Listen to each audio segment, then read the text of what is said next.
Behold what manner of love, this is 1 John 3, it's verse 1. Behold what manner of love the Father has bestowed on us, that we should be called the children of God.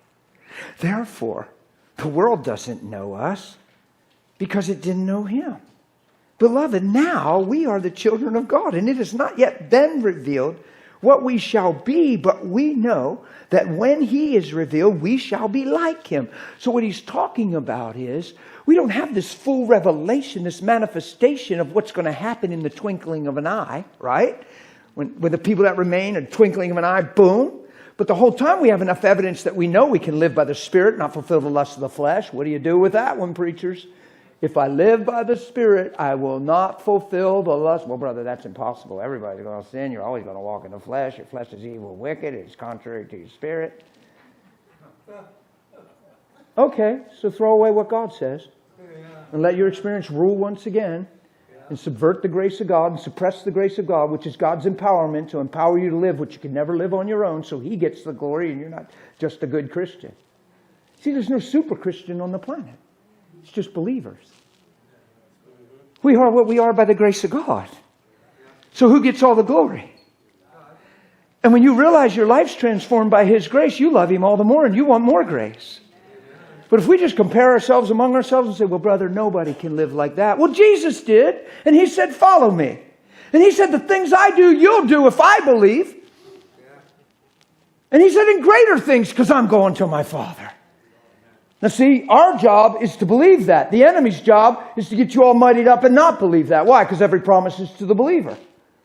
So get us to argue, intellectual, analytical. Let me think on that for a while.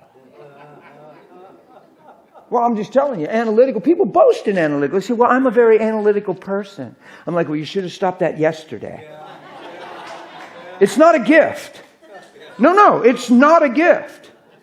I can show you in Scripture it's not a gift. Because it's making simple things complicated. God didn't give you the ability to talk yourself out of Him. He didn't give you the ability to think long enough and hard enough and complex enough to come up with a reason why He probably doesn't love you. Did Adam and Eve have a commandment in the garden? Did they just have one commandment? Don't what? Eat the tree of the knowledge of good and evil. They didn't know anything but God. They didn't know any other voice. They didn't even have other voices on the earth. It was just God and them. And they, in the cool of the day, enjoyed fellowship. And they had it made. Who knows they had it made? Yeah. And guess what happened one day? Yeah. Another voice spoke. Yeah. Did God really say, oh yeah, God said not to eat it, not to touch it. The day we eat it or touch it is the day we shall die. He's talking to Eve. Oh, come on, God. You're not going to die. God just knows the day you eat it, you'll be enlightened. You'll have the knowledge. You'll be just like Him. They were already made in His image. Yeah. You'll be just like, and she's going, listening to another rationale. It was the birth of analytical thinking. And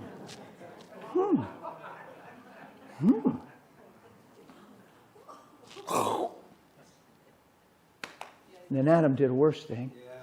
He heeded her voice. He heeded her voice instead of him. What's that tell you? That Satan made a disciple quick. He spoke a language and got the one that believed it to speak the same thing. And all of a sudden now he's reproducing after his own kind to get in the way of God's plan to make His earth full of His glory and reproduce after His own kind. And that's the war we're in. The war you're in is Jesus Christ wanting to reproduce you after Him and the enemy trying to make you look like Him. And the enemy could care less if you go to church. He just wants to make sure you never walk in love. He wants to make sure you stay angry, prideful, opinionated, frustrated, discouraged, angry, self-centered, critical, prideful. He could care less if you go to church if you don't look like Jesus. In fact, I think He enjoys people going to church. I think going to church is one of the most dangerous days of your life. My own pastor doesn't even like when I preach this. He says, something doesn't feel right about that. I said, well, you might want to really think about what I'm saying. Wonder if because of the way church has become and the messages that He actually inspires people to go because it could lull you to sleep. And wonder if going to church could be the most dangerous day of your life because you think going to church is making it instead of being transformed. And all of a sudden you let church attendance take the place of knowing Him, and knowing Him is the transformation of your life. So why are we supposed to even gather together? Why do we even do church? To stir one another in love and good works. And it has nothing to do with getting our needs met. He's our shepherd. I shall not want. It has to do with staying on page, staying on track, and living the life that He paid for. That's why we gather. To stir one another in love and good works. Come on, it's all Bible.